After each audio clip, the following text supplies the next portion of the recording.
Listen to this. So some broad, Jody, age 48, oh boy, always dreamt of a strong, silent husband. Broad that dreams of a strong yet silent guy. Yeah, silent. So you know she talks a bunch. 6 years ago, she married a bridge. Yeah, bridge. B-R-I-D-G-E, bridge. Yeah. I have no comment. Jody, I will, but not yet. Jody Diable, D-I-A-B-L-E, oh boy. Diable? Always dreamed of a grand romance with someone devilishly handsome. Wait till you see this broad, by the way. I want a man that's handsome and tall. What do you look like? Oh, shit. Keep on dreaming, honey. When she finally got married, her wedding day was everything she could have imagined. She imagined marrying a bridge? Oh, boy. She wore a 1930s-style gown that made her feel like a Hollywood screen goddess. Living in fantasy land. Well, you marry a bridge, you have to be. She felt spoilt to get her makeup done by a professional artist. Old, fat, lonely spinster broad who doesn't really buy any non-essentials. I guess she saved up all her money over the past 48 years to do this and had beautiful flowers arranged by a florist friend to perfectly match the pink hue of her lips. Ugh. She was driven to the ceremony by her two best men in a kick-ass vintage car. With butterflies in her stomach and tears in her eyes, she stepped out of the vehicle to the dulcet tones of Nick Cave's Into Your Arms in the most stunning location, the tiny village of Surat in southern France. Oh my God. I'm guessing she's not French. Wow. I did a commentary on a story like this a while ago where some woman married a dog and she flew to like Europe. And she flew like a whole bunch of people with her. Oh my God. Can you think of the biggest waste of money on earth? I'm going to marry a bridge and I won't invite all my friends. I wonder if she paid for their plane tickets as well. Oh boy, oh boy, oh boy. Yeah. 48 years of saving every penny just to fly myself and my friends to Surat, France to marry a bridge. She recited her vows in front of her 14 closest friends, filled with nerves and excitement, but her husband couldn't respond. 14th century stone structure called the Pont du Diable, which translates to Devil's Bridge. Oh, Diable, Jody Diable. It's the same. Oh, I see. She chose this bridge because it partially has her name. Oh, maybe she is French. Okay, what the fuck do I know? Translates to Devil's Bridge, and yes, she did take her husband's name. Oh, I see. I thought that was her name before she got married. Holy shit. So she changed her name to Diable, the same as the bridge? Whoa, she's really nuts. While reminiscing about her wedding day in 2013, Jody told Mamma Mia, oh boy, Mamma Mia indeed, it was a really beautiful wedding. I had a very handsome husband and lovely friends. It was very joyful. Mr. and Miss Diable, Mr. You now anthropomorphizing the bridge, huh? Okay. I guess nothing shocks me at this point. Have matching rings. How is that possible? It's a bridge. Since when can a bridge wear a ring? Fashioned by the town's blacksmith and retreated to the tunes of Johnny Cash's Bridge Over Troubled Water at the conclusion of the ceremony. I've never been married. I've never had kids because I embrace feminism, so I have no meaning in my life. So now I'm going to pour all the meaning in my life into a big piece of rock. Man-made structure called a bridge. I'm going to plan it right down to the smallest detail, right down to Johnny Cash plan. Yeah, she ain't French. French people ain't listening to Johnny Cash, okay? He's popular, I'll grant you that, but most French don't even know who the fuck he is. But Jody, 48, wants to make one thing clear. She isn't sexually attracted to her husband. Well, I hope not. Could you imagine her trying to have sex with this 700-year-old fucking bridge? This abrasive, gnarled, pitted rock structure? She'd tear that pussy up, for real. I do actually love him. It was never a joke. There are elements of the absurd here, but it is really not a joke. Okay. It's a genuine love. I do love bridges. It's not sexual. It's creative. You see, Jody's love affair with... I don't care about her love affair with bridges. She's just a nut job I want to make fun of, okay? She's an artist and a musician and has traveled the world recording the sounds, groans, and silences of more than 60 famous bridges. It's her livelihood and her passion. She's made her living as an artist, this creature? Wow. I guess there's really no standard for good art anymore, right? I guess if people are willing to pay her for her crap. My love for bridges started quite a long time ago in art school in Sydney. She's an Aussie? Aussie? Ah, there you go. Australia is one of the top 5 feminist countries in the world. Explains why she has no husband. Well, of course, that's part of it. Wait till you see her picture. In the mid-90s, when they were building the new Anzac Bridge, I was fascinated. Not fascinated enough, apparently, to become a fucking engineer and build bridges. Yeah. Although I'm not sure we would want her to. Remember that feminist bridge that fell down? The team of all feminist engineers who were hired and tasked with the job because they were all women. And the bridge fell down and killed a bunch of people. It had cables that looked like a heart. It was a moment of curiosity, and I loved the sounds it made. It was divine. You whacked out of your fucking mind, honey. Oh, geez, it goes on for another half page. I can't read anymore. There's a spirit in anything, even in inanimate objects. The spirit comes alive with vibration. I bet you're very, very familiar with vibration. And you probably have a drawer full of vibration. For making music, Jody has a favorite type of bridge. Suspension bridges and cable bridges really excite me. They have great textures and sounds. It's like a language, except it's not a language. How is it like a language? Well, because there's sound. When you speak a language, there has to be sound. Not if it's written. Not if it's written. How is it like a written language? There's no sound involved there unless I read it out loud. If I read it in my head, there's no sound. And there's no words. Bridges speak words now? Oh, boy. There's a rubber room waiting for you, honey. I tell you, when I was a kid, this broad would have been shipped off to the asylum immediately. Somebody in her family would have said, "You want to do what?" "Okay, sweetheart. John, can I speak to you in the other room?" I'm using the name John a lot today for fictitious characters. "Call the doctor! Get the fucking shrink here! She needs to go up to Bellevue immediately!" I got the accent wrong because it's Australian. Whatever. Oh, my God, yeah. "Oh, the sounds these bridges make, it's meditative and very infinite." She probably sounds like that, too. She looks like a fucking Valkyrie. Could probably sing like one of them, too. Like one of those broads on stage in an opera with the big horned helm. Oh, my God. But the bridge she chose for her husband had a very different quality.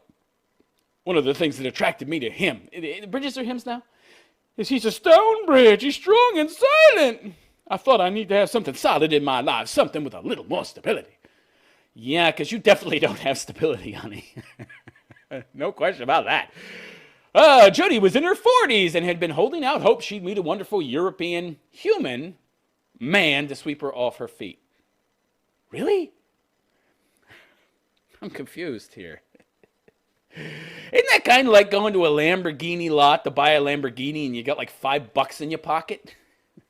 I want to buy a new Lamborghini. How much do they cost? $150,000 for the cheapest. What'll $5 get me? It's like she's going to a Lamborghini fucking salesman and trying to get a Lamborghini and has $5. Honey, what do you bring to the table at age 40 that a man values? But in her 12 years overseas, where's this bitch from? Boy, this story sucks. It's not giving me any background details. Years overseas shows she's not from Australia. Where's this bitch from? Probably America, of course. Total loon job. In her 12 years overseas, she hadn't had any luck. And as she told Mamma Mia, she was sick of the messages that are fed to women that marriage is the ultimate achievement in a woman's life. I called it, see? I called it feminist. And a hardcore one, too. To be as fat as she is. Well, that's a message right there that she's a hardcore feminist. So the messages that you need to be able to interpret, their women are sending them out to you, and they're telling you that they're feminists. And there's a number of looks that send that message. First, really short hair. Really, really short hair, like man hair short. Well, real men, right? Not dudes that have mullets, okay? Which didn't even look good back in the 90s, by the way. But yeah, man hair short, feminist. Man hair short, purple or some other weird color, really feminist. Tattoos, feminist. Lots of tattoos, really feminist. Fat, feminist. Really fat, really feminist. Really fat, really short hair, super feminist. Really fat, really short hair, odd color, big red. Now you know the signals to look for. Not that hard to spot if you know what to look for. Now you do. So she goes on to say, for the ever-transient and adventure-seeking Jody, her marriage was an important moment for her. Yeah. Don't marry a real human being. Marry a bridge. It brought it into to a chapter for me. I have settled down. You live on the bridge now? You're like a bridge troll? Well, a bridge troll would live under the bridge, ostensibly, but okay. Small technicality there. I needed to find some grounding, a partner as an anchor. Honey, you'd be the anchor, okay? Nothing's blowing that bridge away with you holding it down, sweetheart. That you is an anchor that you come home to, and that feeling in my marriage to Pont du Diable, probably pronouncing that wrong, is something I genuinely have, so much so you named yourself after the bridge because you have no identity of your own, thanks to feminism. I see. Probably comes from a broken home or a single mother. Broken home. That's a broken home from the start. Jody has visited her husband a few times since their wedding 6 years ago, but admits she and her beloved don't need to spend a lot of time together. Yeah. Long distance works for us. She's describing. Conscious traits to a fucking bridge. She's also happy to make her marriage an open one. Oh, boy. Yeah, does anybody want to bang this? I haven't written off the possibility of a human marriage, she admitted. I will be forever romantic, even though you pretty much said that you don't like the fact that marriage is seen as the ultimate achievement in a woman's life. Let's take a look at this broad. Boy. All right, and here we go. Holy shit. Which one is the bridge? Oh, my God. Is that the ring? That's the ring. That's not a ring. I mean, it's an open circle. Isn't the ring continuous all the way around? I mean, I guess it doesn't have to be technically, but what the fuck? It's all rusty and shit. Blacksmith made that? I don't think so. That's not freshly made. That's like some kind of wheel hoop or something. You know what? I think the blacksmith, he'd like, this bitch is nuts. Just get an old fucking hoop from an old wheel from the 19th century and cut a big portion so she can put it over the side of the bridge. I'm not wasting my time forging a ring for this nut job. Oh, my God. Wow, she's hideous. She's hideous. Look at how big she is. Which one is the wall? Holy shit. Not only did she hit the wall, she looks like one. She's like a big giant square with a little tiny Beetlejuice head on top. Jesus Christ. Yeah, well, there you go. Now you have to ask yourself, is she fat because of feminism feeding her all this body positivity nonsense, or was she already fat? Well, I'm not sure about that one. Or did she embrace the idea of feminism because she was a big fat blob and she wanted to feel better about being a big fat blob? We may never know. They don't tell us these, what I think are important details. All right. There's some more. There's some more pictures. Oh, what the fuck? Talk about cherubic. Jesus Christ, look at those big, giant, inflatable raft cheeks. Holy shit. Is she doing that? I can't tell. Is she doing this? Or is that how she always looks? Oh my God. Inflate-a-head. She's an inflate-a-head woman. Fuck me.